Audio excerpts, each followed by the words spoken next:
أعوذ بالله من الشيطان اللعين الرجيم. بسم الله الرحمن الرحيم. الحمد لله رب العالمين، والصلاة والسلام والتحية والإكرام على أشرف الأنبياء والمرسلين وعلى آله الطيبين الطاهرين المعصومين، ولعنة الله على أعدائهم أجمعين. أما بعد، فقد قال الله تبارك وتعالى: يا أيها الذين آمنوا اتقوا الله وكونوا مع الصادقين. صلوات.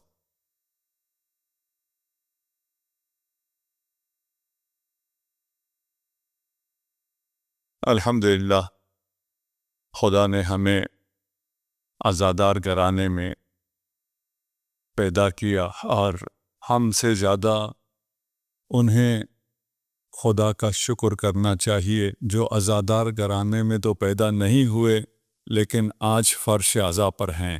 الحمدللہ، ایسے لوگوں کی تعداد میں مسلسل اضافہ ہے۔ آنے والے ایام میں یہ جو یہودی پروپیگنڈا تھا یہ فاش ہونے لگا ہے۔ یہ یہودی ایجنٹ ہمیشہ دشمنوں کے صفوں میں نہیں رہے ہیں، یہ ایجنٹ ہماری صفوں میں بھی موجود ہے۔ آپ نے کتنا فالو کیا ہے، کتنا دیکھا ہے یا نہیں دیکھا مجھے نہیں پتہ، اگر میں نے خود نہیں دیکھا، میرے دوستوں نے مجھے بتایا ہے کہ وہ یہودی ایجنٹ جو مسلمانوں کے درمیان موجود تھے اور کبھی بھی اسرائیل کی مذمت نہیں کرتے تھے، اب وہ بھی اسرائیل کی مذمت کرنے پہ مجبور ہو گئے۔ ایسے ہی ہوا ہے۔ تو کسی نے مجھ سے کہا کہ اس میں تبدیلی آ گئی ہے۔ میں نے کہا اس میں تبدیلی نہیں آئی ہے، اس سے یہی آرڈر ملا ہے، اس لیے کہ اب بھی اگر وہ اسرائیل کی حمایت کرے گا تو جتنی اس پہ انویسٹمنٹ ہوئی تھی ساری ضائع۔ اب تو سب کو سمجھ میں آ جائے گا یار یہ تو ایجنٹ ہے، اس حال میں کون اس کی حمایت کر سکتا ہے؟ لیکن خیر، ہم بھولے تو نہیں ہیں کہ جو اسرائیل کی حمایت کرتے رہیں آج جہاں بھی آ جائیں، یہ اگر تو مستبصر ہو گیا ہو، تبدیل ہو گیا ہو، یہاں آ گیا ہو، تو جو بھی آ جائے، ہمارے دروازے کھلے ہوئے ہیں۔ حسینی خیمہ ہمیشہ ہر شخص کے لیے کھلا ہے، لیکن اگر ہے منافق، ہے ایجنٹ اور ابھی وقتی طور پر مذمت کر رہا ہے تو کم از کم آپ کو ہوشیار رہنا چاہیے۔ صلوات پڑھ دیجئے محمد و آل محمد۔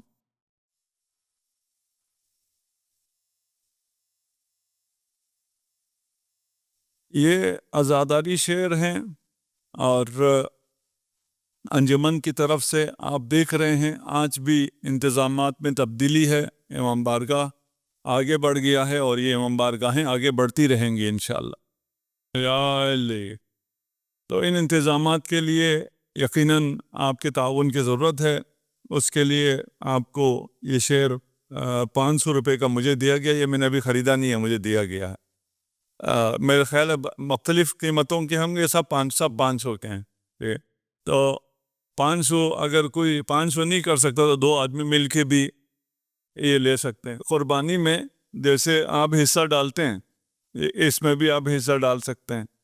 ہماری فقہ میں اور ان کی فقہ میں فرق یہ ہے کہ ہم بڑے جانور میں بھی حصہ ڈال سکتے ہیں، چھوٹے میں بھی حصہ ڈال سکتے ہیں۔ تو اس میں خیر یہ اتنی بڑی رقم تو نہیں ہے کہ حصہ ڈالنا پڑے، لیکن مجھے امید ہے کہ آپ نے جتنی بھی یہ شیئرز پرنٹ کی ہوئی ہیں آج انشاءاللہ ختم ہو جائیں گے۔ صلوات پڑھ دیجئے محمد و آل محمد۔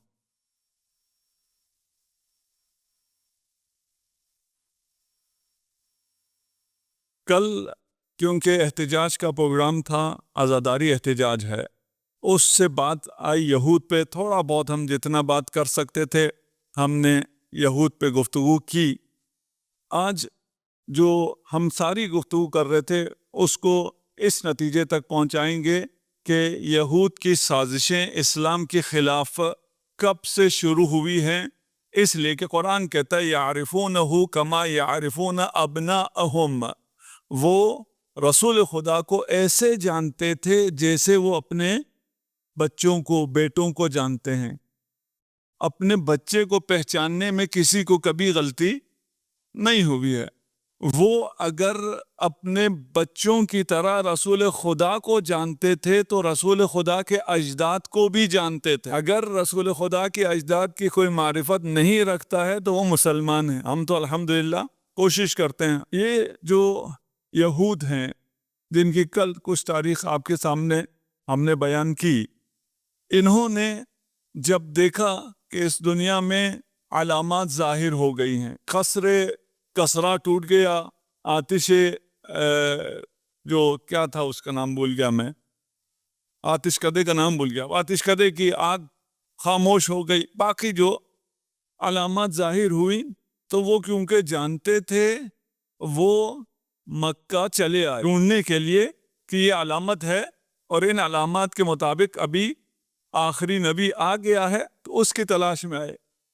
اس سے پہلے بھی ہم نے عرض کیا تھا کہ بنی ہاشم کو بھی، حضرت ہاشم کو بھی یہود نے شہید کیا، حضرت عبداللہ کو بھی یہود نے شہید کیا۔ اگر ہوا تو میں بتاؤں گا، نہیں تو ٹائم نہ ہوا تو میں اس سے جلدی نکل جاؤں گا۔ اس کے علاوہ علامہ مجلسی لکھتے ہیں، اس کی آواز پنکھے کی اس میں آ رہی ہے، آپ بھی ڈسٹرب ہو رہے ہوں گے، میں بھی اس کی آواز سے ڈسٹرب ہو رہا ہوں، آپ کو صحیح آ رہی ہے؟ چل پھر میں نہیں سنتا، صلوات پڑھ دے محمد عالمی۔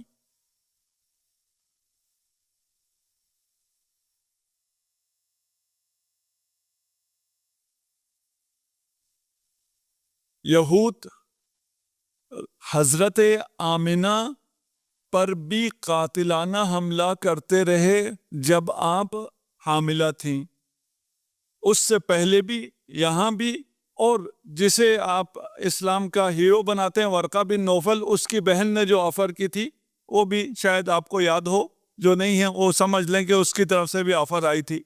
شادی کے بعد حضرت عبداللہ سے جب شادی ہوئی حضرت آمنہ کی تو اس نے بھی آفر کی کہ یہ نور کیونکہ مجھے پتا ہے آپ کے سلط میں ہے، اسے میں لینا چاہتی ہوں۔ بہرحال یہ یہود یہ سلسلے انہوں نے جاری رکھے، جس کی وجہ سے رسول خدا کو بچپنے میں مدینہ چھوڑنا پڑا، مکہ چھوڑنا پڑا۔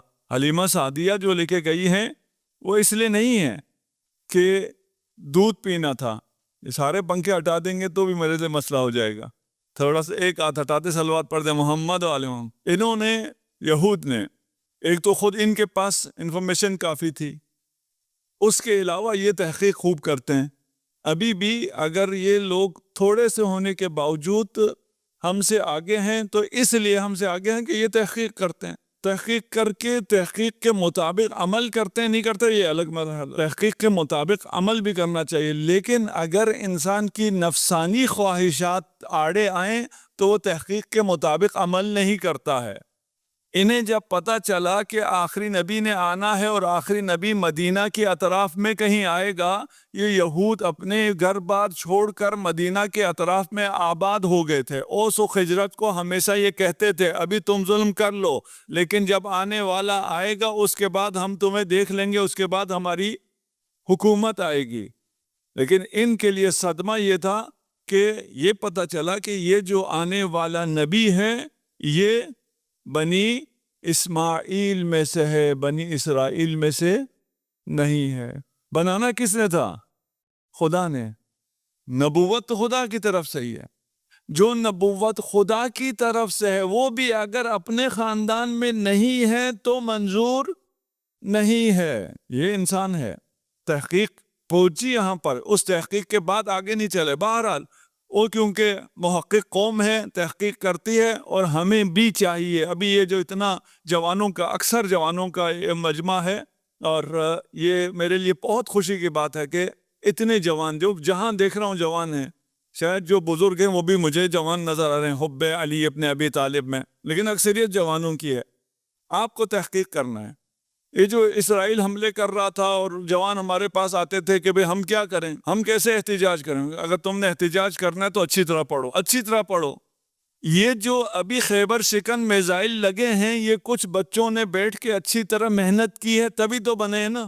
آپ ہم جو بوڑھے ہیں ہم لوگ نعرے وارے لگا لیں گے، آپ لوگ لیب میں جائیں، کتابیں اٹھائیں، کتاب خانوں میں جائیں، تحقیق کریں اور کچھ بنے، کچھ بنائیں، اس کے علاوہ نہیں ہو سکتا۔ انہوں نے نصر بن حارث کو جبکہ خود ان کے پاس سب علم ہے، کتابوں کا بھی علم ہے، لیکن اس کو بھیجا ایران، اس زمانے کا ایران، ادھر بھیجا کہ وہاں فارس میں جا کر بھی تحقیق کریں کہ یہ جو نئی نبوت آئی ہے اس کو ختم کرنے کے لیے ان کے پاس کیا علم ہے۔ یہ یہود جو کہ علم کے میدان میں ہمیشہ آگے تھے، مال کے میدان میں بھی یہ ہمیشہ سے آگے رہے، وہاں اس زمانے کا یہود بھی آج کے یہود کی طرح مالدار تھا، تجارت کرتا تھا۔ اب میں مجبور ہوں جوانوں کو دیکھ کے کہ ہم یہاں پر یہ اساتذہ ہی بیٹھے ہیں، ہم بچوں کو پڑھاتے ہیں اسکولوں میں، کالجز میں، یونیورسٹیز میں، تاکہ کاغذ کا ایک ٹکڑا انہیں تھما کے ان کو کہا جائے اب تم نوکر بن سکتے ہو، نوکری تلاش کرو۔ نوکری یہی ہے نا، اب تم نوکر بن سکتے ہو، جاؤ نوکری تلاش کرو۔ تعلیم نوکر بننے کے لیے نہیں ہے، تعلیم سردار بننے کے لیے، آقا بننے کے لیے ہے۔ تعلیم نوکری لینے کے لیے نہیں ہے، تعلیم نوکری دینے کے لیے ہے۔ آپ کو بزنس کرنا ہوگا، اگر آپ بزنس نہیں کریں گے، ابھی یہ دیکھیے جو پہلے آپ بزنس کرتے تھے، ابھی آپ کی جگہ اسرائیل بزنس کر رہا ہے۔ یہ جو ملٹی نیشنل کمپنیز آئی ہوئی ہیں، پانی بھی آپ کو وہ پلاتے ہیں، پتہ نہیں آپ کے کیا کیا چیزیں آپ کو دیتے ہیں، سب بزنس وہ لے رہے ہیں۔ کیوں؟ اس لیے کہ آپ نے خالی چھوڑ دیا ہے۔ آپ کو بزنس کرنا ہے، اور آپ کو تو یقیناً بزنس کرنا ہے، اس لیے کہ آپ جس گھرانے کے ماننے والے ہیں وہاں بزنس حضرت ختیجہ سے شروع ہوتا ہے۔ وہاں تو خواتین بھی بزنس وومن ہیں، انٹرپرینور ہیں، تو ہم کیوں نوکری کریں؟ سیکھنے کے لیے نوکری بھی کرو، سیکھنے کے لیے تعلیم بھی حاصل کرو، سیکھنے کے لیے ہر کام کرو، لیکن اپنے آپ کو اقتصاد میں مضبوط کرو۔ یہ یہودی مدینہ میں کیونکہ پہلے سے موجود تھے، رسول خدا جب مدینہ میں تشریف لائے، وہاں ایک ٹریٹی ہوئی ان یہودیوں کے ساتھ، میثاق ہوا۔ اس میثاق میں رسول خدا کا قلم ذرا دیکھیے، رسول خدا کا دل ذرا دیکھیے، رحمت للعالمین کو دیکھیے۔ ان یہود کو اس ٹریٹی میں امت لکھا گیا، یعنی امت جو ریاست مدینہ میں ہے وہ سب امت، اور وہ امت آپس میں یہ شرائط، اس میں یہود بھی شامل ہیں۔ یہود نے بعد میں اس کو توڑا، تو پھر جا کے ان کے خلاف کچھ جنگیں ہوئی، اور اس جنگوں میں سے جو جنگ احد میں انہوں نے خیانت کی۔ کس نے خیانت کی؟ یہود نے۔ یہود اکیلے کر سکتے ہیں؟ ابھی بھی یہود بہت سے ملکوں میں بہت سی خیانتیں کر رہے ہیں، خود کر سکتے ہیں؟ نہیں کر سکتے، جب تک اندر سے انہیں منافقین نہ ملیں۔ جنگ احد میں بھی رسول خدا نے فرمایا تھا اس کو نہیں چھوڑنا ہے، لیکن ایک شخص تھا جسے پتا تھا کہ یہ لوگ یہ چھوڑ دیں گے۔ خالد بن ولید کو پتا تھا، اس کو معلوم تھا کہ ہمارے ایجنٹ موجود ہیں، وہ افواہ پھیلائیں گے۔ افواہ کیا پھیلائی گئی احد میں؟ افواہ یہ پھیلائی گئی کہ ابھی حکم چینج ہو گیا، رسول خدا نے فرمایا ہے کہ جنگ کے بعد جس نے مال غنیمت لے لیا اسے ملے گا، جس نے نہیں لیا اسے نہیں ملے گا۔ یہ پروپیگنڈا تھا، یہ ففتھ کالم تھا، یہود کا تھا۔ یہود کا یہ ففتھ کالم یہاں موجود تھا، اندر موجود ہے، مسلمانوں کی صفوں میں وہی احد کے وقت سے موجود ہے۔ اس کی وجہ سے انہوں نے وہ درہ خالی کیا، اس نے واپس پلٹ کر حملہ کیا۔ وہاں بھی یہ موجود ہیں، جنگ خندق میں بھی یہ موجود ہیں۔ اس کے بعد بنی قریظہ آپ نے شاید سنا ہوگا، بنی قریظہ، اس کو پھر رسول خدا نے ان کے اوپر حملہ کیا، کیونکہ انہوں نے غداری کی تھی، انہوں نے قریش کو مدد دی تھی، مشرکین کو انہوں نے انفارمیشن پہنچائی تھی، جاسوسی ان کا تویرا ہے، شروع سے یہ جاسوسی پیدا ہوئے ہیں، انہوں نے جاسوسی کی۔ اس صورتحال میں بنی قریظہ میں کیا ہوا؟ وہ جو کچھ آپ نے سنا ہوا ہے وہ سب ہولوکاسٹ کی طرح سب جھوٹ ہے۔ اب میں آج اس کو بنی قریظہ کو بیان نہیں کر پاؤں گا، نہیں تو میں آگے نہیں چل سکوں گا۔ بنی قریظہ کے بارے میں آپ پتہ نہیں آپ نے سنا ہوا یا نہیں سنا ہوا، جن بچوں نے سنا ہوا ہے، جو سنا ہوا ہے سب جھوٹ ہے، ہماری کتابوں میں ہے، ہم سے مراد مسلمان، ہماری کتابوں میں نسبت دی گئی ہے رسول خدا کے ساتھ ان چیزوں کو جو آج داعش کرتی ہے۔ رسول خدا نے اتنے لوگوں کو وہاں سے اٹھایا، اتنے مردوں کو قتل کر دیا، اتنے عورتوں کو اسیر کیا، وغیرہ وغیرہ، سب جھوٹ۔ بنی قریظہ کے بعد ان لوگوں نے جب دیکھا کہ اب کسی بھی طرح سے رسول خدا کو شکست نہیں دی جا سکتی ہے، اسلام قائم ہو گیا، اسلام کی مملکت پھیل گئی۔ ہم نے کہا تھا جو اندر ہیں ان کو فتح مکہ کے بعد مسئلہ پیش آیا، انہیں جب ریاست قائم ہو گئی اس کے بعد مسئلہ پیش آیا۔ پھر یہود نے ہی بتایا، اور یہود کو معلوم تھا، گزشتہ تمام ادیان میں بھی ہوا ہے کہ رسول کو کے بعد جس کو وسیع بنایا ہے، ہر رسول کا وسیع ہوتا ہے، ہر رسول کا وسیع منصوص من اللہ ہوتا ہے، ہر رسول کا وسیع اس کے آل میں سے ہوتا ہے، اور تمام تاریخ میں یہ موجود ہے کہ رسول کے بعد اس کی آل کو اس کا حق نہیں دیا گیا۔ انہوں نے کہا یہ کیا جا سکتا ہے کہ رسول کے بعد اس کی آل کو فارغ کر دو۔ اس حکومت کو جو کہ ایک الہی حکومت ہے، قبیلے کی حکومت بنا دو۔ ابھی آپ اسلامی حکومتوں کے نام سے جان، بنی امیہ کی حکومت، بنی عباس کی حکومت، زبیریوں کی حکومت، یہ قبائل کی حکومت ہو گئی۔ جس جگہ سے نکالا تھا رسول خدا نے، قبائل سے نکال کر امت بنایا تھا، ان یہودیوں نے دوبارہ امت کو قبائل میں بانٹ دیا۔ آپ میرے ساتھ ہیں انشاءاللہ؟ ان کو انہوں نے اٹھا کر قبائل میں بانٹ دیا۔ اب رسول کے بعد میں صرف کچھ کہوں گا نہیں، آپ سمجھتے چلے جائیں، اور آپ سمجھدار ہیں الحمدللہ۔ رسول کے بعد کیا ہوا؟ رسول کے بعد یہ لوگ اور میدان میں آ گئے کہ بھئی اب تو ہمیں زیادہ روم ملا ہے، زیادہ موقع ملا ہے۔ رسول کے بعد یہ میدان میں آئے اور انہوں نے کہا سب سے پہلے تو یہ ہے کہ حدیث کو منع کرا دیا جائے، یا انہوں نے کہا یا ہمیں خود لگا کہ بھئی حدیث اچھی چیز نہیں ہے، حدیث کے ہوتے ہوئے مشکلات پیش آ سکتی ہیں، حدیث کو منع کر دیا جائے۔ حدیث ہو گئی ممنوع۔ حدیث ممنوع ہونے کے بعد آیا کوئی اور بات نہیں کر سکتا تھا؟ حدیث کلام کو کہتے ہیں نا، رسول کا کلام تو ممنوع ہو گیا، ٹھیک، حسبنا کتاب اللہ ہو گیا، لیکن کتاب اللہ کافی نہیں تھا۔ کیوں کتاب اللہ کافی نہیں تھا؟ اس لیے کہ پھر رسول کے ممبر پر مدینہ نبی میں، مسجد نبوی میں ممبر لگا کر یہودی کو بٹھایا گیا۔ آپ لوگوں کو یہودیوں نے بنایا نا، شیعوں کو یہودی نے بنایا، اسی طرح ہے نا، عبداللہ ابن سبا نے بنایا۔ آپ کے کان پک گئے نا، ہم ابھی کسی کا نام نہیں لے رہے، ابھی اگر حوصلہ ہوا تو پتہ چل جائے گا کس کو کس نے بنایا۔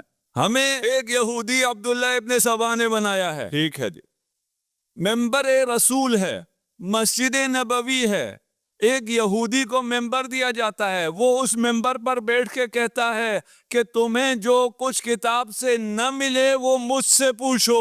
اچھا، کتاب تو کافی تھی نا، کتاب کافی نہیں ہے؟ کون ہے یہ؟ یہودی ہے۔ نام کیا ہے اس کا؟ احبار۔ جیسے آپ لوگوں پہ جب ہم الزام لگاتے ہیں کہ آپ کا دین عبداللہ ابن سبا نے بنایا، تو آپ کہتے ہیں نہیں، عبداللہ ابن سبا، آپ میں سے کچھ کہتے ہیں کہ ہے ہی نہیں، کچھ کہتے ہیں تھا، موہوم تھا، اس سے ہم نہیں لیتے، یہ اچھا نہیں ہے، آپ اس کی کوئی تائید نہیں کرتے۔ ادھر بھی یہی ہے، کوئی کہے گا کعب الاحبار اچھا آدمی نہیں تھا؟ نہیں، کعب الاحبار زبردست عالم تھا۔ ہم نے کعب الاحبار، اچھا صحابی تو نہیں ہے کعب صحابی ہے؟ صحابی نہیں ہے، میں کلیئر کر رہا ہوں، کعب صحابی نہیں ہے۔ ابھی اصحاب مدینہ میں موجود ہیں، ان اصحاب کو جو قرآن میں نہیں ہے وہ بتانے کے لیے ممبر ایک یہودی کو دیا جاتا ہے۔ یہ یہودی بڑے مکار ہیں، البتہ وہ اسلام قبول کر کے آتا ہے۔ کعب الاحبار یہ یمن میں دوس قبیلے کا ایک فرد اور بھی مسلمان ہوا، اسلام کے آخری ایام میں، اس سے پہلے ہوا، اسے ہم کیا کہتے ہیں؟ حضرت ابی ہریرہ، وہ بھی اسی قبیلے سے ہیں، یہ بھی اسی قبیلے سے ہیں۔ یہ آئے، یہ اسلام لانے سے پہلے کیا تھے؟ یہودی خاخام، یہودی عالم۔ ایک یہودی خاخام اسلام لانے کے بعد ممبر رسول پر بیٹھ کر دین سکھا رہا ہے، اصحاب اس سے نقل کرتے ہیں، اصحاب اس سے دین سیکھتے ہیں۔ اس کے بعد کیا ہوا ہے؟ یہودیوں نے یہ سازش ہے پوری، ٹھیک ہے نا، یہ یہود کی طرف سے پورا علم بنایا گیا ہے، اسلام کا پورا ورژن بنایا گیا ہے۔ ابھی آپ دیکھ رہے ہوں گے اسلام کا نیا ورژن بن رہے ہیں۔ ابھی آپ چلے جائیں قطر کا اسلام، آپ کو پتا ہے جب ٹرمپ آیا تھا تو اور ظاہر ہو جاتا ہے، یو اے ای کا اسلام اور ظاہر ہو جاتا ہے، اور جو ابھی باقی ارض مقدس جو ہے حجاز، وہاں جو اسلام انٹروڈیوس ہو رہا ہے، یہ بھی وہی اسلام ہے نا۔ یہ کون سے اسلام ہے؟ وہی اسلام ہے جو کسنجر نے کہا تھا ہم وہ اسلام کا وہ ورژن لائیں گے جو ہمیں سوٹ کرتا ہے۔ ابھی کل جب میں یہاں سے گیا، کسی نے مجھے وہ کلپ بھیجی، ابھی جو امریکہ کے وزیر خارجہ نے کہا ہے کہ بھئی ہمیں اسلام سے مشکل نہیں ہے، ہمیں ایران سے مشکل ہے، اس لیے کہ ایران میں جو بھی سپاہی یہ بھرتی کرتے ہیں، کہتے ہیں یہ سپاہی ہماری فوج کا نہیں ہے، یہ سپاہی امام زمانہ کی فوج کا ہے۔ یہ امام زمانہ کا سپاہی ہے، اور امام زمانہ کون ہے؟ مجھے ابھی اس کا صدر کا نام یاد نہیں ہے، ان میں سے ایک ہے، اوباما تھا، اس سے پہلے والا تھا، وہ ایک جو پروفیسر ہے اسلامیات کا، الہیات کا، وہ کہتا ہے کہ اس نے مجھے بلایا، کہا تم سنڈے میرے ساتھ لنچ کیوں نہیں کرتے، تھوڑا بہت مجھے اسلامیات کے بارے میں بتاؤ، اسلام کے بارے میں بتاؤ. کہا میں اس کے 4 سالہ دور حکومت میں ہر سنڈے اس کے پاس جاتا رہا، لیکن وہ صرف ایک ہی موضوع پر بات کرتا تھا، ایک ہی موضوع سیکھنا چاہتا تھا، وہ تھا مہدویت. یہ کیا کہہ رہا ہے؟ یہ کہتا ہے، یہ ابھی اس کے وہ موجود ہے، ویڈیو موجود ہے. یہ کہتا ہے یہ جو فوج بنا رہے ہیں یہ اسلام کی وہ فوج ہے جو غرب کے، مغرب کے خلاف لڑے گی اور مغرب کو فتح کر کے پورے دنیا پر اپنی حکومت قائم کرے گی. آپ کا پتہ نہیں کتنا ایمان ہے مسلمانوں کا. اللہم صل علی محمد وآلہ. اچھا یہ ہو سکتا ہے؟ بہت مجھے جب میں اگر چھوڑ دوں نا کہ میں تو پڑھ رہا ہوں، بہت عرصے سے پڑھ رہا ہوں، میں اگر اس کو چھوڑ دوں اور کو میں آج مجھے یہ چیزیں پتہ چلی کہ ایک شخص مدینہ میں آئے اور صحابیوں کو تعلیم دے. وہ صحابی جنہوں نے رسول خدا کے ساتھ زندگی گزاری تھی، جنہوں نے رسول خدا سے علم لیا تھا، ان کے پاس علم کی کون سی کمی رہ گئی تھی جو کہ ایک یہودی پوری کر رہا تھا. اس نے جو کچھ کیا وہ، اگر وقت ہوا، ابھی وقت نہیں ہے اور ٹائم بھی تقریباً آ رہا ہے، تو میں آپ کی خدمت ہے بتاؤں گا. کبھی آئیں، بیٹھیں ہمارے ساتھ، بیٹھیں نہیں تو تھوڑے سے پوڈ کاسٹ میں بتا دوں گا. کچھ ہم نے بتایا ہوا ان میں سے، کچھ وہاں تھوڑے سے جتنا سامنے والا برداشت کر سکتا ہے اتنا بتاتے جائیں گے انشاءاللہ. یہ بتاتا تھا صحابہ کو، مختلف صحابہ بھی مختلف ہوتے تھے. حضرت ابو ذر نے ایک دفعہ اس کے سر میں دے مارا کہ یہودی زیادہ تو آ کے ہمیں دین سکھاتا ہے. یہ وہاں اس وقت بھی موجود تھے جو عالم صحابہ تھے، وہ تو نہیں لیتے. اچھا، صحیح مسلم میں ایک روایت ہے، میں ساری روایت نہیں پڑھتا، اگر روایت پڑھوں دیکھیں کچھ چیزوں کے غلط ہونے کے لیے کسی تحقیق کی ضرورت نہیں، یہ بھی انہی میں سے ہے. مخصوصاً آج کل کا پڑھا لکھا کوئی بھی شخص اس روایت کو پڑھے گا تو کہے گا جھوٹ. یہ روایت خود بتا دیتی ہے جھوٹ. چلے میں پڑھ دیتا ہوں. خلق اللہ التربہ یوم السبت، کو مٹی کو خدا نے ہفتے کے دن پیدا کیا. وخلق الجبال یوم الاحد، پہاڑوں کو احد، پہاڑوں کو اتوار کے دن خلق کیا. وخلق الشجر یوم الاثنین، اتوار کے بعد کیا آیا؟ پیر، پیر کو درخت بنا دیا. اس کے بعد مکروہ کو ثلاثاء، اس کے بعد نور کو یوم اربعہ، اس کے بعد جانوروں کو جمعرات کے دن، اس کے بعد آدم کو عصر جمعہ کے بعد. جب یہ سب کچھ فارغ ہوا تو آدم بنا دیا. یہ جو بنایا کائنات، اول تو یہی جھوٹ ہے. جو تھوڑا بہت سائنس جانتا ہے اسے پتا ہے یہ دنیا ایسے خلق نہیں ہوتی ہے، یہ دنیا ایسے خلق نہیں ہوتی ہے. تو یہ دنیا کیسے خلق ہوتی ہے، کہاں جائیں، کس سے پوچھیں؟ نہج البلاغہ کا پہلا خطبہ پڑھو. وہ پہلا خطبہ آج کا بھی جو بھی عالم پڑھتا ہے وہ یہ کہنے پہ مجبور ہوتا ہے جس نے یہ خطبہ دیا ہے وہ اس کائنات کو خلق ہوتے ہوئے دیکھ رہا تھا. کائنات کیسے خلق ہوتی ہے علی سے پوچھو. اور ہم نے کوئی شاید 3-4 سال پہلے اس خطبے کو بیان بھی کیا ہے، اور میں اعتراف کرتا ہوں کہ میرا بیان انتہائی ناقص. علی کا بیان کہاں اور میرا بیان جو میں نے پیش کیا وہ کہاں؟ انسانیت کا علم ابھی تک اتنا ناقص ہے کہ وہ علی کا بیان سمجھ نہیں سکتا. یہ صحیح مسلم میں کس نے نقل کیا؟ ابھی ہریرہ نے. ابھی ہریرہ کہتے ہیں یہ دنیا اس طرح بنی ہے. اب اگر آپ اس کو گنے تو کتنے دن بنیں گے؟ 7 دن. خدا قرآن میں کیا کہتا ہے؟ ان ربکم الذی خلق السماوات والارض فی 6 ایام. قرآن کہتا ہے ہم نے 6 دنوں میں خلق کیا. ابھی ہریرہ کہتے ہیں ہم نے 7 دنوں میں خلق کیا. لوگوں نے تو شرح لکھنی ہے نا، یہ حدیثی کتابوں کے لوگوں نے شروحات لکھی ہوئی ہے. ہم نہیں کہہ رہے، جنہوں نے شروحات لکھی ہے ان ائمہ نے لکھا ہے کہ اصل میں یہ حدیث رسول خدا نے نہیں فرمائی، یہ ابھی ہریرہ نے کعب الاحبار سے سنی ہے. اس لیے کہ یہودی کی روایت میں یہ کائنات 7 دنوں میں بنی ہے، قرآن کے مطابق 6 دنوں میں بنی ہے. اب یہودی نظر آ رہے ہیں آپ کو؟ کہاں ہیں یہودی؟ ساتھ ہیں؟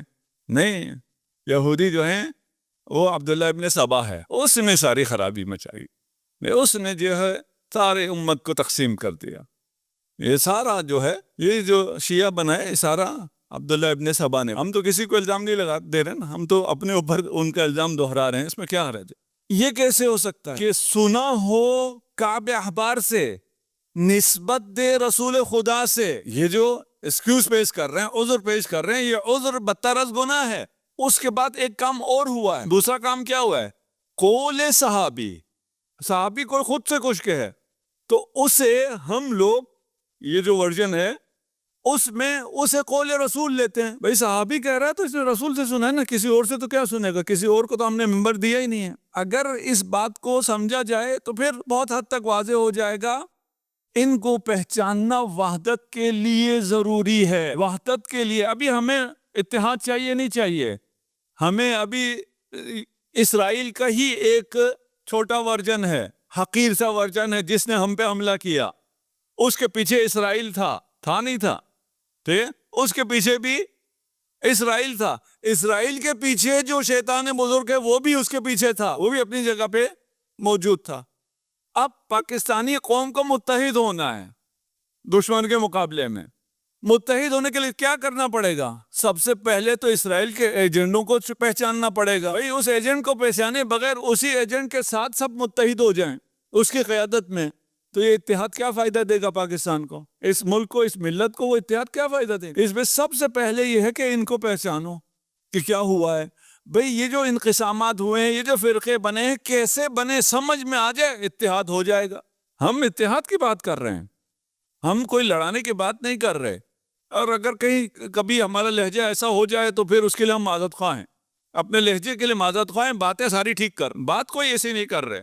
ان میں سے کوئی بات بھی ہماری کتاب سے نہیں ہے, کوئی بات بھی, کوئی ایک کلمہ بھی ایسا نہیں ہے جس کے پیچھے اگر آپ مجھ سے پوچھ لیں, میرا گریبان پکڑیں کہ بھئی یہ بات تم نے کہاں سے کی, میں کوئی کافی کھول کے دکھاؤں آپ کو, یا بہار انوار کھول کے دکھاؤں گے ادھر ہے, نہیں, آپ کی کتابوں میں ہے. پھر تو ٹھیک ہو گیا, پھر تو مسئلہ نہیں ہے. صلوات پڑھ دے محمد و آل محمد. اچھا, ایک آدمی ایسا آ گیا ہوگا, اس کو آپ اتنا سیریس نہ لیں. ایک کعب احبار آیا, کعب احبار کے بعد جیل احبار آ گئی, یعنی پوری جماعت آ گئی جو کعب احبار کے نقش قدم پر چل پڑی. ایک تو خود باقی لوگوں نے جنہوں نے رسول کو دیکھا ہوا تھا, انہوں نے بھی انہی سے لیا, اس کو آگے پہنچانا شروع کیا. میں صرف ایک نمونہ پیش کیا. اس کے علاوہ بھی تمیم الداری موجود ہے, وہب بن منبہ موجود ہے, عبداللہ ابن عمرو ابن عاص موجود ہے. یہ اس کھیل کے بڑے سٹارز ہیں اس کے. میں ایک اس کا صرف عبداللہ ابن عمرو ابن عاص کا بتاتا ہوں. امیر المومنین کے خلاف جہاد کرنے جا رہا تھے, مجتہد ہے نا, امیر المومنین کے خلاف جہاد کے لیے. دوسرے ایک صحابی نے کہا کہ تو صحابی رسول ہے, رسول خدا نے فرمایا ہے علی مع الحق والحق مع علی, تو حق کے ساتھ لڑنے کیسے جا رہا ہے؟ اس نے کہا مجھے اللہ نے حکم دیا ہے. اب کس کی مانے؟ اس کا استدلال بھی اچھا ہے نا. تم کہہ رہے ہو نبی نے کہا ہے علی حق کے ساتھ ہے, میں کہتا ہوں مجھے خدا نے حکم دیا علی کے ساتھ لڑو. تمہیں خدا نے کیسے حکم دیا ہے؟ کہا مجھے خدا نے حکم دیا ہے اپنے والد کی بات مانو, میرے والد نے کہا علی سے لڑو. یہ مجتہد ہے. آپ جانتے ہیں لکھنے والوں نے, ناصبیوں نے, ہاں اہل سنت کی بات نہیں کر رہا, نواسب نے اتنا بھی لکھا ہے, یہ جو ابن ملجم نے امیر المومنین کو شہید کیا ہے وہ مجتہد تھا, اس نے خطا کیا ہے اور اسے ایک ثواب ملے گا. ثواب ایک ملے گا, ایک یعنی جب اتنا بڑا مجتہد ہے تو پھر ایک بھی بہت زیادہ ہوگا. اچھا, خلفائے راشدین کو مارنے والے مجتہد ہو سکتے ہیں؟ کیا تو ہو سکتے ہیں نا. جب امیر المومنین, یہ نواسب کی بات کر رہا ہوں, ہاں کوئی غیر ناصبی اپنے اوپر نہ لے. اگر امیر المومنین کو مارنے والا, قتل کرنے والا مجتہد ہو سکتا ہے, تو پھر خلیفہ سوم کو مارنے والا بھی تو مجتہد ہوگا. وہ کہتے ہیں نہیں, فقط مارنے والا جس پر الزام ہے ہم اس کا بھی نام سننا برداشت نہیں کرتے. علی میں کیا چیز کم ہے؟ آپ خلافت کو مانتے ہیں, وہ بھی ہے.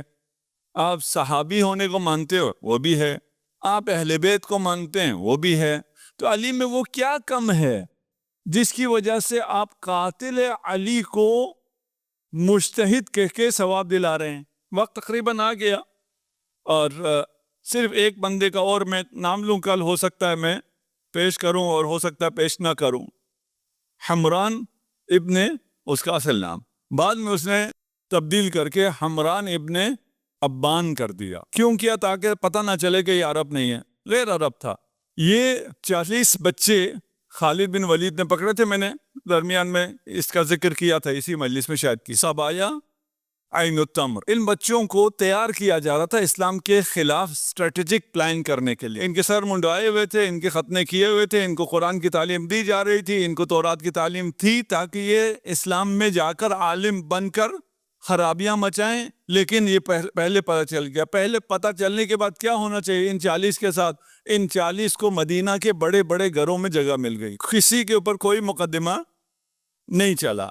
بڑے گھروں میں جب ان کو جگہ مل گئی ہے، اس کے بعد انہوں نے کیا کیا وہ کل میں فہرست پیش کر دوں گا.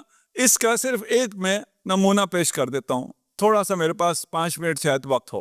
یہ حمران ابن ابان جو کہ یہودی تھا، یہودی بھی اسٹریٹجک پلانٹ ہوا یہودی تھا، اس کو خلیفہ سوم کے گھر میں جگہ مل جاتی. اس کے بعد خلافت میں اسے وزیر اعظم کا منصب مل جاتا ہے. خلیفہ کی مہر اس شخص کے پاس کون ہے؟ یہودی ہے، وہ اسٹریٹجکلی پلانٹڈ یہودی ہے. اس کے بعد ابھی آپ کا وضو میں اختلاف ہے، میں آیت پڑھتا ہوں، آیت آپ کو ویسی بھی سرچ کر لیں آپ کو مل جائے گی. ایک چیز آسان کی ہوئی ہے، چیٹ جی پی ٹی یا ڈیپ سیک، آپ پوری طرح اعتماد نہیں کر سکتے اس پہ دینی معاملات میں، یہ میں پہلے بھی کہتا رہا ہوں، لیکن استفادہ کریں. یہ آیت اسے دیں اور اسے کہیں چھوڑو سنی شیعہ، جو قرآن کہتا ہے اس کا لغوی ترجمہ کرو. ابھی آپ کو لغوی ترجمہ بھی سب کو آ جائے گا. یا الذین آمنوا اذا قمتم الی الصلاۃ فاغسلوا وجوہکم ایدیکم. نماز چاہتے ہو، اذا قمتم، ایک تو کھڑے ہو جاؤ، ایک فعل کیا ہے؟ کھڑا ہونا. دوسرا فعل کیا ہے؟ دھونا. دو چیزیں آئی نا، کھڑے ہو جاؤ اور دو. کیا دو ہیں؟ چہرے کو، ہاتھوں کو. 2 ہیں 3 ہیں، کہاں تک ہے ابھی ان کو چھوڑ دے گا نا آیت میں، لیکن ہم الجھانا نہیں چاہتے، سمپل کرنا چاہتے. 2 فعل ہیں، کھڑے ہو جاؤ، 2 کے بعد کہا ہے چہرے کو اور ہاتھوں کو. اگر کوئی آپ سے یہ کہے کہ یہ قرآن کی آیت ایسے کہہ رہی ہے کہ کھڑے ہو جاؤ، چہرہ دو، ہاتھ کھڑے کر دو، آپ کہیں گے یہ ہاتھ کھڑے کر دو کہاں سے آئے؟ آیت کہہ رہی ہے 2 لو، چہرے کو اور ہاتھوں کو. تو ہاتھ کھڑے کرو کہاں سے آ گیا؟ وہ پہلے جو وہ تھا، تم تھا، نماز کے لیے کھڑے ہو جاؤ جو تھا، وہ جو کھڑے پہلے تھا، اس کو ہم لے جا کے اس کے ساتھ جوڑیں گے. آپ کیا کہیں گے؟ طبیعت ٹھیک ہے آپ کی؟ یار سیدھا سیدھا کوئی کہہ رہا ہے تم سے جب کھڑے ہو آ جاؤ تو اپنا منہ دھو لو، اپنا ہاتھ دھو لو، دونوں دھونا ہے نا. اتنا سمپل ہے نا، اس میں کسی کو کوئی مشکل نہیں ہے. اسی لیے سارے مسلمان منہ بھی دھوتے ہیں اور ہاتھ بھی دھوتے ہیں. اس کے بعد کیا ہے؟ وَامْسَحُوا، پھر مسح کرو، بِرُؤُوسِکُمْ وَأَرْجُلِکُمْ، مسح کرو اپنے سر کو اور پاؤں کو. اب آپ مسح کرتے ہیں، دھوتے ہیں. کیوں دھوتے ہیں؟ کہتے ہیں جی وہ پہلے دھونا آیا تھا نا. بھائی اگر پہلے دھونا آیا تھا تو پہلے آیا تھا کھڑے کرو، پھر چہرہ دو، ہاتھ کھڑے کرو، اس کے بعد آپ یہ کر سکتے ہو، پھر سر پہ مسح کرو اور پاؤں دھو لو، تب تو کر سکتے ہیں. یہ صریح قرآن ہے. ابھی ایک مفتی ہیں، عالم دین ہے سعودیہ کے، وہ شیعہ ہوئے ہیں. وہ کہتے ہیں ایک دفعہ میں کہیں تھا مسجد میں، ایک بچہ آیا، بچے نے کہ وضو کی، اس نے پاؤں مسح کیا. میں نے اس کو کہا بچے ادھر آؤ، تمہیں وضو کرنا نہیں آتا؟ کہا کیوں؟ کہا یہ پاؤں مسح نہیں کرتے، پاؤں دھوتے ہیں. اس نے یہ آیت پڑھ دی. کہتا ہے 10 سال کے بچے نے آیت پڑھی. تو میں نے کہا آیت تو بالکل واضح ہے، آیت تو بالکل صاف کہہ رہی ہے کہ پاؤں مسح کرو، یہ بچہ بالکل ٹھیک کہہ رہا ہے. اس بچے سے پوچھا کہ یہ کیا تم نے یہ کہاں سے سیکھا ہے؟ کہا میں شیعہ ہوں. وہاں اگر آپ کو یاد ہو، ہم نے ان دونوں کو اگر ساتھ رکھ کے سمجھیں گے آپ کو مزہ آئے گا. وہاں قرآن کہہ رہا ہے 6 دن، کعب احبار کہتا ہے 7 دن. صحیح کیا کہتی ہے؟ 7 دن. صحیح مسلم دوبارہ کہوں ٹھیک ہے نا؟ قرآن کہتا ہے 6 دن، صحیح کہتی ہے 7 دن. بھئی صحیح قرآن 6 کہہ رہا ہے، آپ 7 کیوں کہتے ہو؟ کسی یہودی نے سکھایا ہے. قرآن کہہ رہا ہے پاؤں کو مسح کرو، آپ دھوتے کیوں ہو؟ کسی یہودی نے سکھایا ہے. کیا مطلب یہودی نے سکھایا؟ جتنے بھی روایات ہیں جس میں کہا گیا ہے کہ پاؤں کو دو، سب کی سب حمران ابن ابان سے ہے. کسی صحابی سے کوئی روایت نہیں ہے جس میں کہیں کہ پاؤں کو دھونا چاہیے. کوئی صحابی ایک ایسی روایت کیسے کر سکتا ہے صریح قرآن کے خلاف؟ نہ جانے میری باتیں پہنچی یا نہیں پہنچی. انشاءاللہ میں آپ لوگوں کا شکر گزار ہوں جو آپ لوگوں نے جس طرح سنا ہے، اور اگر ہم نے کچھ باتیں ایسی کی ہیں جو جلدی میں گزر گئے ہیں تو وہ آپ پر اعتماد کرتے ہوئے تھوڑا سا جلدی میں گزر گئے، بر محمد و آل محمد صلوات. بس وقت آ گیا اور یہ مصیبت کے ایام شہید کا ذکر ہے، جس غازی کا ذکر. امام زمانہ کچھ خط پڑھ رہے ہیں، مختلف آپ کی حاجتیں ہیں جو امام زمانہ تک پہنچی بھی ہیں. کچھ پہ امضا فرما دیتے ہیں، دستخط فرما دیتے ہیں، کچھ کو رکھ دیتے ہیں. کچھ خط ایسے ہیں جس کو دیکھتے ساتھ ہی پہلے چومتے ہیں پھر دستخط فرما. پوچھا مولا یہ کون سے خط ہیں جنہیں آپ پہلے چومتے ہیں؟ کہا یہ وہ خط ہیں جو عزاداروں نے عباس کی ذریعہ میں ڈالے ہیں. آپ کے یہ آنسو جو عباس کے لیے ہیں یہ الگ ہیں، جناب سیدہ اسے الگ رومال میں رکھیں. ان لعمی العباس، میرے چچا عباس کی وہ منزلت ہے جسے دیکھ کر سب رش کریں گے. بس وقت آ گیا، میں چاہ رہا تھا آج مصائب زیادہ پڑھوں. جب مدینہ میں بات شروع مدینہ سے کروں گا، درمیان میں بھی اگر وقت رہا آپ کو مدینہ لے کے آؤں گا. امام حسن مجتبیٰ کو دفن کرنے نہیں دیا گیا. عباس نے قبضے شمشیر پہ ہاتھ رکھا، حسین نے عباس کے شانے پہ ہاتھ رکھا. ان لہذا السیف لیوم آخر، عباس اس تلوار کے لیے کوئی اور دن لکھا ہوا ہے. وہ دن بھی آ گیا، عاشور کا دن بھی آ گیا. عباس بار بار اجازت مانگتے ہیں لیکن اجازت نہیں ملتی. جب ایک دفعہ فرمایا عباس تو میرے لشکر کا علم بردار ہے، عباس نے دائیں دیکھا، عباس نے بائیں دیکھا، کہا مولا اب وہ لشکر ہی کہا جس کا میں علمدار ہوں. اتنے میں خیمے سے العطش العطش کی صدائیں آئیں. عرض کی مولا اگر اجازت ہو تو پانی لے آؤں بچوں کے لیے. اجازت ملی، بچوں سے سکینہ سے مشکیزہ لیا. سکینہ نے اعلان کیا اب پیاس کا دور ختم ہونے والا ہے. عباس کی انفرادیت یہ ہے پاکی جتنے شہید گئے ہیں سب کو ودا کیا گیا ہے، اور پتہ تھا یہ جا رہا ہے اب واپس نہیں آئے گا. عباس کو اس طرح ودا نہیں کیا گیا، اس لیے سب کو یقین تھا عباس واپس آئے گا.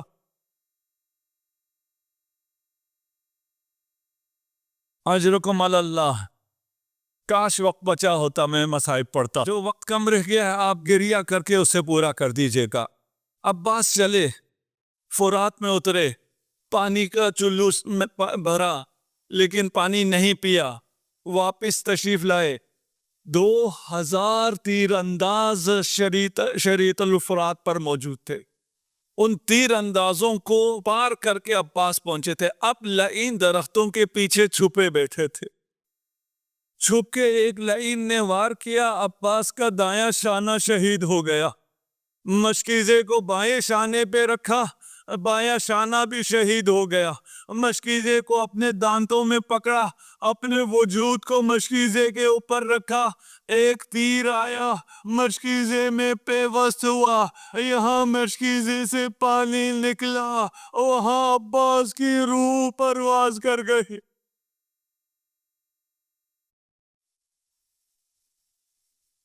اجرکم علی اللہ. بس وقت کم ہے، میں جلدی پڑھ رہا ہوں. یہ مصائب جلدی پڑھنے کے تو نہیں تھے، میں کیا کروں. عباس اب واپس فرات بھی نہیں جا سکتے کیونکہ پانی کیسے بھریں، اب تو شانے نہیں ہیں. خیام نہیں جا سکتے، سکینہ سے پانی کا وعدہ کر کے آئے ہیں. عباس ابھی سوچ ہی رہے ہیں میں کیا کروں. اتنے میں ایک تیرے سے شعبہ، کوئی کیا جانے تیرے سے شعبہ کیا ہوتا ہے. وہ تیرے سے شعبہ جو علی اصغر کے گلے میں لگا تھا عباس کے سینے میں پیوست ہوا. جس کے ہاتھ نہ ہو وہ تیرے سے شعبہ کیسے نکالے. عباس جھکے، زانوؤں میں تیر کو پکڑا، تیر کو نکالنا چاہا. اب وہ بزدل جو علی کے شیر کے سامنے نہ آ سکتے تھے عمود خیمہ لے کر آگے بڑھے. ورغ عباس پر وار کیا.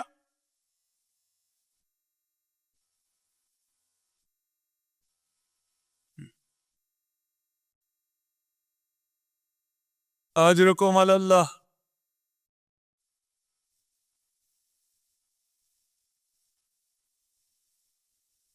جناب سیدہ اس ذاکر سے راضی نہیں ہوتی جو عباس کے یہ مصائب جو میں ابھی سنانے جا رہا ہوں وہ نہ سنائے. یقیناً اس عزادار سے بھی راضی نہ ہوں گی جو اس مصائب پر نہ روئے. آپ جناب سیدہ کو خوش کرنے آئے ہوئے. جناب سیدہ آپ سے راضی ہوں. ایک آدمی، صرف ایک آدمی، اس کو 2000 لوگ اگر تیر مار رہے ہوں، جس کی آنکھ میں بھی تیر پیوست ہو، جس کے سینے میں تیرے سے شعبہ پیوست ہو، جس کو لوگوں نے نیزے سے بھی مارا ہو، جس کو لوگوں نے تلواروں سے بھی مارا ہو، اور جن کے پاس یہ نہ تھا 200 افراد پتھر لے کے آئے تھے جنہوں نے پتھر سے بھی مارا تھا.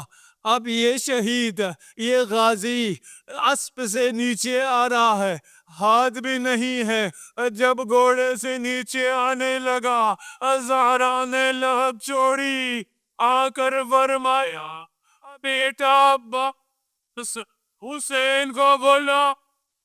جب ماں نے اجازت دی عباس نے پہلی دفعہ حسین کو بھائی کے کر پکارا، آخی ادری کا خاک.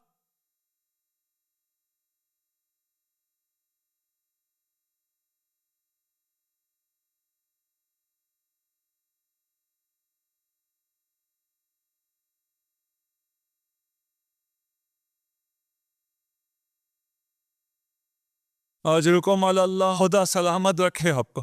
میں آپ کو رونے کا ٹائم بھی نہیں دے سکتا، ٹائم آ گیا، کیا کرا.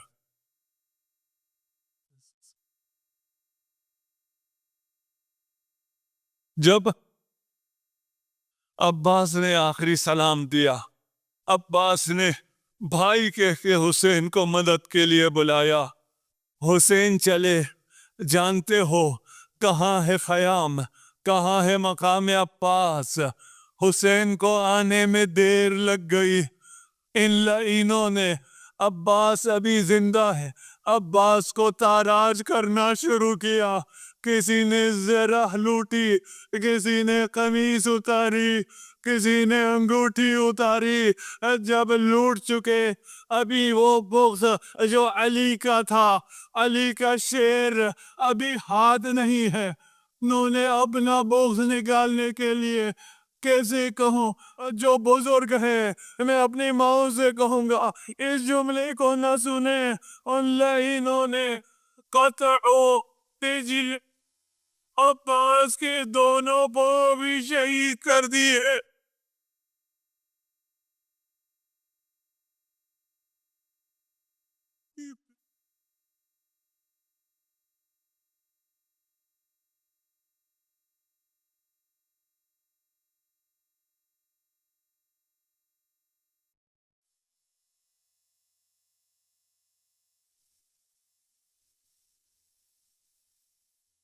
اجرکم علی اللہ. پھر کہتے ہیں عباس تو بہت بلند قامت تھے، عباس تو رشید تھے، عباس تو قمر بنی ہاشم تھے. پھر عباس کی قبر اتنی چھوٹی کیوں ہے؟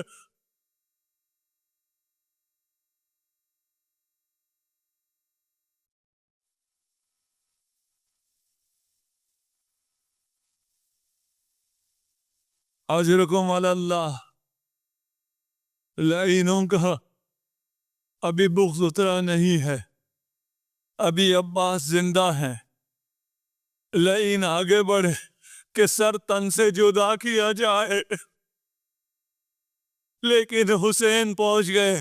میں کہتا ہوں مصائب کا سب سے مشکل مرحلہ یہ ہے اس عباس کو جسے حسین نے ہمیشہ یہاں دیکھا ہو، اور وہ عباس جو حسین کے ہوتے کبھی بیٹھا نہ ہو، جو حسین کے سامنے ہمیشہ کھڑا رہا ہو. اس عباس کو حسین نے کس حالت میں دیکھا؟ دونوں شان شہید ہو چکے ہیں، دونوں باؤں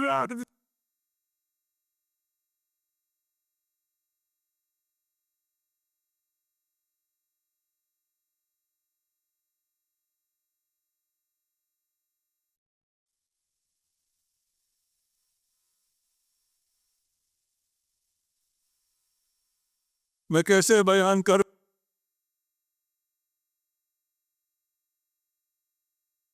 حسین کی کیا کیفیت ہے؟ آ کے بیٹھے، عباس کا سر اپنے زانوں پہ رکھا، عباس نے جھٹک کر نیچے رکھ دیا، کہا مولا یہ کیسے ہو سکتا ہے؟ میں شہنشاہ وفا ہوں، شہنشاہ وفا سے یہ کیسے ہو سکتا ہے؟ وقت آخر غلام کا سر آقا کے زانوں پر ہو، لیکن آقا کا سر زمین کربلا پر ہو۔ میں کہوں گا عباس تمہیں پتہ نہیں ہے وقت آخر کیا ہوا، کاش فقط حسین کا سر زمین پہ ہوتا۔ ایک ایک کر کے لائی آگے بڑھے، حسین کا سر تن سے جدا کرنے کے لیے جو بھی آتا ہٹ جاتا تھا۔ شمر نے پوچھا کیوں سر تن سے جدا نہیں کرتے؟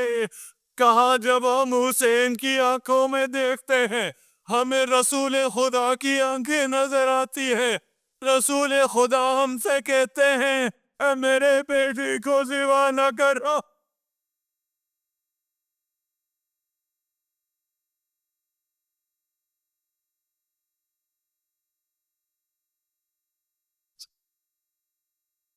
عباس میں آپ کے عزاداروں کو بھی نہیں بتاتا کہ حسین کا سر کیسے جدا کیا گیا۔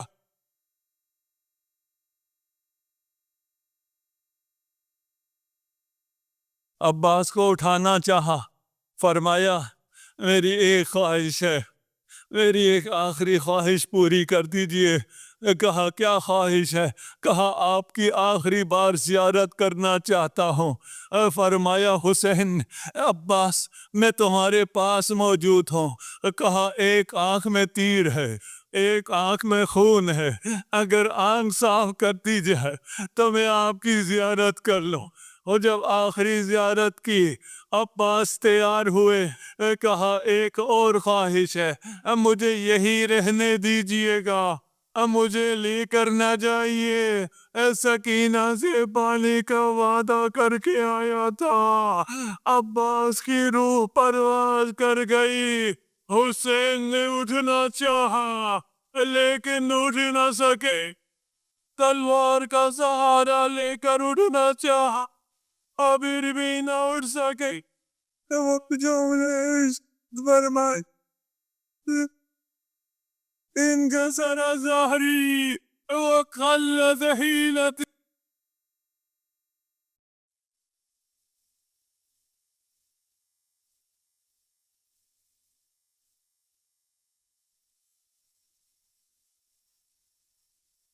حاضرکم علی اللہ، بس آپ کی زحمت تمام، آذان کا بھی وقت ہو گیا۔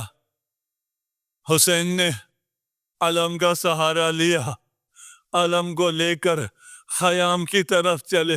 جب سکینہ نے دور سے علم کو آتے دیکھا، بچوں سے کہا میں نہ کہتی تھی کہ چچا پانی لائیں گے، دیکھو علمدار آ رہے ہیں، پانی آ رہا ہے، پیاس کا دور ختم ہوا۔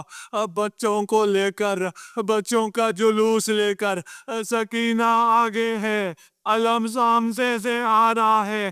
دیکھا علم تو آ رہا ہے، علمدار نہیں ہے۔ سکینہ نے پکارا اب چچا کو پانی نہیں چاہیے۔